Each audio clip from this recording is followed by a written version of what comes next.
আসসালামু আলাইকুম, সবাইকে ওয়েলকাম জানাচ্ছি আমার চ্যানেল রুমিস ফ্যাশনেবল হাউসে। আমি ফারহানা ইয়াসমিন রুমি চলে আসলাম আপনাদের মাঝে ছোট্ট একটি ভিডিও নিয়ে। আশা করি আপনারা সবাই অনেক ভালো আছেন, আমিও আল্লাহর রহমতে ভালো আছি।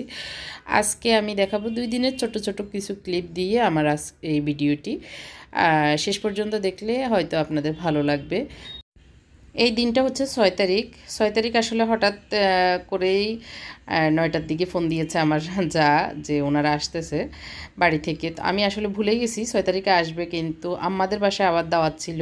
তো এর ভিতরে ওনারা চলে এসেছে 11টা সাড়ে 11টায়। ওনাদেরকে একটু নাস্তা দিয়ে, মানে সকালে রুটি পরোটা ছিল এগুলো দিয়ে খাইয়ে আমি আবার আমার বাসুরের মেয়ে এসেছে, ওকে নিয়ে এসেছি। আমাদের যে একটা প্রোগ্রাম আছে রেস্টুরেন্টে, স্টেজ কীভাবে হবে, খাবার কীভাবে, মেনুগুলো ঠিকঠাক আছে কি না, এসব দেখিয়ে আবার চলে এসেছি আমার ছোটো ভাইয়ের বাসায়। আম্মা বাবা দাওয়াত দিয়েছিলেন, সকাল থেকে রাত পর্যন্ত আমাদের দাওয়াত ছিল। তো যখন শুনেছি যে যা মানে আমার শাশুড়ি আসতেছে নাতিনেরা সহ, তো এই জন্য আমি বললাম যে ঠিক আছে দুপুরে খেয়ে ওনাদের জন্য নিয়ে আসব। আর দুপুরের জন্য আসলে রান্নাবান্না করিনি, তো এই জন্যই মানে ওখানে আমি গিয়েছি। আর আমার শাশুড়ি তো আসলে যেতে পারে না, উনি রিক্সায় উঠতে পারে না। তো ওনাদের সবার জন্য খাবার নিয়ে এসেছি, আর আমার ছেলেরা, আমার হাজব্যান্ড গিয়ে খেয়ে এসেছিলো, এরকম আর কি। তো আমার হাজব্যান্ড আবার বিকেলে চট্টগ্রাম চলে গিয়েছে। আর এদিক দিয়ে এসে একটু আমার ছোটো ভাইয়ের ফেজের কিছু ভিডিও শ্যুট করা, ছবি শ্যুট করা, সেগুলো করছি। তো অনেকে একটু কমেন্ট করেছেন আমি কীভাবে এগুলি করি দেখানোর জন্য, তো একটু আপনাদের সাথে শেয়ার করছি। তো আসলে যেহেতু আমাদের বাসায় রাতেও দাওয়াত আছে, আজকে আর রান্নাবান্না বেশি একটা হয়নি। আগামী দিন কি রান্না করছি সেটা আগামী দিন দেখাবো, এই ভিডিওতে থাকছে। তো এই যে কিভাবে আমি ভিডিওগুলি তারপরে ছবি তুলি এই ফেজের, তো ও অনেকগুলো ওর প্রোডাক্টের, আজলান আমার ছোটো ভাইয়ের একটা ফেজ আসলে। তো ও এগুলি সেল করে, যারা নিতে চান এরকম গিফট আইটেম নিতে পারেন। তো আমি একটু সাজিয়ে টাজিয়ে এপাশে ওপাশে জিনিসপত্র আমার যা যা আছে, যেভাবে ছবি তুললে সুন্দর হবে, আকর্ষণীয় হবে, সেভাবে তুলে দিচ্ছি। আর ও একটু বক্সটা সাজিয়ে দিচ্ছে, কারণ আমি ধরতে পারবো না এই জন্য। তো যাই হোক, এখন ছবি তোলা শেষ করে আসলে বিকেলের টাইমে আমি আবার একটু বের হয়েছি, আমার একটু প্রয়োজন ছিল। তো এই জন্য বের হয়ে ওইটা কাজ সেরেছি, বা আমি আমার ফেজেরই কাজ ছিল আর কি, মানে দেওয়া, ডেলিভারি দেওয়ার কিছু প্রোডাক্টের কাজ ছিল। তো এই জন্যই বেরিয়েছি। তো এখন হচ্ছে সকালবেলা, পরের দিন একটু পরোটা বানিয়ে নিচ্ছি, পরোটা ভাজি, আর মানে আলু ভাজি, আর হচ্ছে মুগ ডাল ভুনা। এগুলি হচ্ছে বাচ্চারা খায়, এই জন্য ওদের জন্যই আসলে করা। আর আমার শাশুড়ির জন্য রুটি বানিয়ে নিয়েছি, পাতলা রুটি, উনি পাতলা রুটি খাবেন। তো এই আজকের এই দিনটি হচ্ছে 7 তারিখ। তো আমার শাশুড়ির সাথে দেখা করার জন্য আম্মা বাবাকে বললাম, আম্মা বাবা আসতে চেয়েছে, তো বললাম দুপুরে চলে আসেন, তাহলে একটু খাবার হবে। তো রান্না আসলে বেশি কিছু করছি না, যেহেতু ছেলেরা আর নাতিনা এরা আছে, জন্য একটু বিরিয়ানি করব, একটু চা বানিয়ে নিচ্ছি, পরোটার সাথে খাবো এই জন্য। আর এই এই সকালটা আমার হাজব্যান্ডে, উনি চট্টগ্রাম, মানে গতকালকে বিকেলে গিয়েছে, আজকে রাতের ভিতরে বেরিয়ে আসবেন, কারণ আগামী দিন আবার আমার বাসুরের মেয়ের আক্ত কি। তো আমি একটু চা খেয়ে নিচ্ছি, আর আমার শাশুড়িকে রুটি দিয়েছি, উনি খাচ্ছেন ডিম দিয়ে, একটু ডাল দিয়েছি, একটু ভাজি দিয়েছি, আর সবাই খেয়ে নিয়েছে। আসলে মেহমান থাকলে, কোনো পেরেশানি থাকলে কোনো শ্যুট করতে ইচ্ছে করে না, মানে পেরেশানিতেই থাকি। এর জন্য যতটুকু আমি একটু একটু মনে যখন আসতেছে বা একটু ফ্রি আছি, তখনই একটু শ্যুট করে নিচ্ছি। কারণ আমার নিজে একা হাতেই সব কিছু করতে হয়, বিজনেস, তারপরে এই মেহমানদারি, রান্নাবান্না, আর তো কেউ নেই। তো সেই হিসেবে আর কি। আর এখন আমি রান্নাতে চলে এসেছি, দুপুরের রান্নায় মানে খাসির গোশত দিয়ে মাটন বিরিয়ানিটা করে নিচ্ছি। ফার্স্টে পেঁয়াজ বেরেস্তা করে নিচ্ছি, আর এদিক দিয়ে আমি পোলাও রান্না করে নিচ্ছি। আমি সবসময় বিরিয়ানি রান্না করতে একবারে পোলাও রান্না যেভাবে করি রান্না করে নিয়ে তারপরে মাংসগুলো মিক্স করি, ওইভাবে আমার কাছে অনেক সহজও মনে হয়, আর টেস্টও মনে হয় বেশি অনেক হয় এই জন্য। আর এই ধরনের বিরিয়ানি আসলে আমি অনেকবার আপনাদের সাথে শেয়ার করেছি, হয়তো আপনারা অনেক বিরক্ত হচ্ছেন, কারণ এই খাবারগুলি সবাই একটু পছন্দ করে বাসায়, এর জন্যই আসলে করা। আর আলাদা আলাদা অনেক কিছু করতে গেলে আমারও সময় যায়, কষ্ট হয়, এই জন্য আমি একবারে মনে করি এটাই সহজ রান্না। এদিক দিয়ে সেই পেঁয়াজ বেরেস্তা উঠিয়ে আমি আলুগুলো ভেজে নিচ্ছি।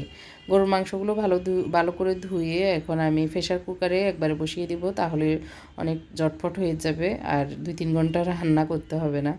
এখানে আদা রসুন পেঁয়াজ, তারপর পেঁয়াজ বেরেস্তা, লবণ এগুলি দিয়ে দিয়েছি। এদিক দিয়ে পোলাওটাও হয়ে গিয়েছে। আমি মানে আলুগুলো একটু ভেজে পোলাওর ভিতরে দিয়ে দিচ্ছি, যাতে আরেকটু ভাপে নরম হয়ে যায়। অনেক সময় আলু মানে বিরিয়ানির আলুগুলো শক্ত থাকলে খেতে ইচ্ছে করে না, আর নরম হয়ে গেলে কিন্তু খুব মজা করে খাওয়া যায়।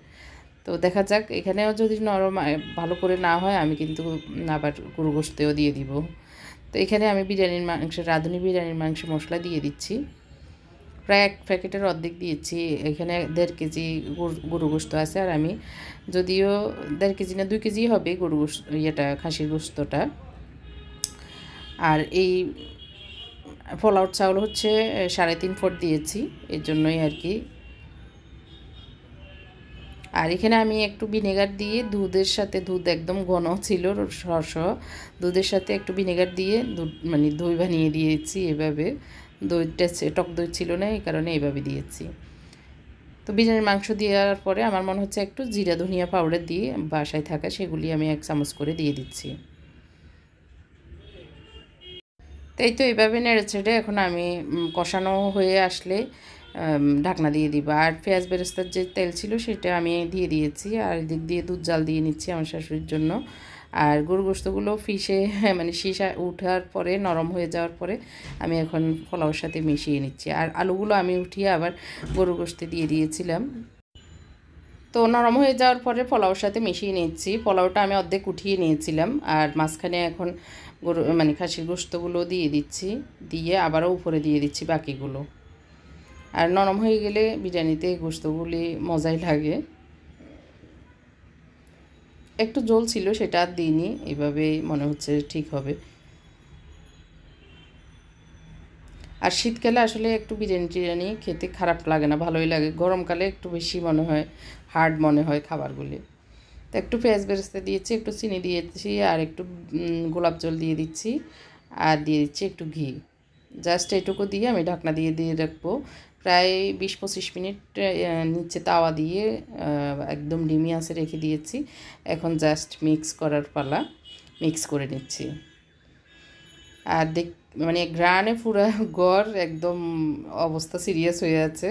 তো এর ভিতরে আমার আম্মা বাবা এসেছেন। আম্মা বাবাকে বলেছিলাম আমার শাশুড়ির সাথে দেখা করবেন বলতেছে, তো বললাম যে দুপুরে চলে আসেন, একটু কাচ্চি বিরিয়ানি করতেছি, কাচ্চি না মানে মাটন বিরিয়ানি করছি, তো আসেন একটু খাবেন, এই আর কি। তো ওইটার সাথে আসলে মুরগির ঝাল মাংস আছে সেটা, আর একটু সকালের মুগ ডাল আছে। এই তো এটুকুই, বেশি কিছু আসলে করিনি, সিম্পলি।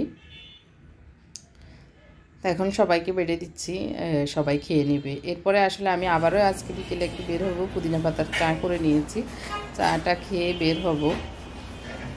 একটু বের হতে হবে, আমার বড় ছেলের জুতা কিনতে হবে এর জন্য। তো আর হচ্ছে আমার টুকটাক একটু কসমেটিক কিনতে হবে এর জন্য। এরপরে আসলে যখন বেরিয়েছি মাগরিবের আজানের আগ দিয়ে আমার বাসর ফোন দিয়েছে, ওনারা এসেছেন।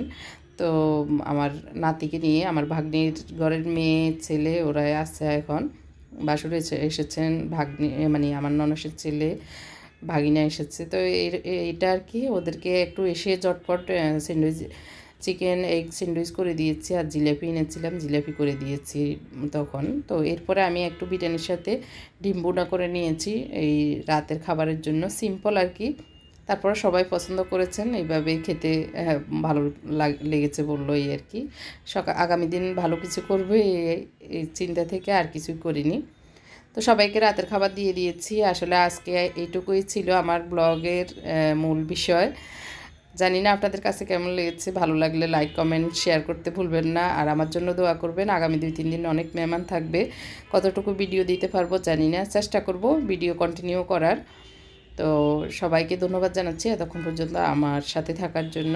যারা আমার চ্যানেলটি এখনও সাবস্ক্রাইব করেননি, প্লিজ আমার চ্যানেলটি সাবস্ক্রাইব করবেন এবং পাশে থাকা ছোট্ট বেল বাটনটিও চাপ দিবেন। তো আজকের মতো এখানে বিদায় নিচ্ছি। আল্লাহ হাফেজ, আসসালামু আলাইকুম।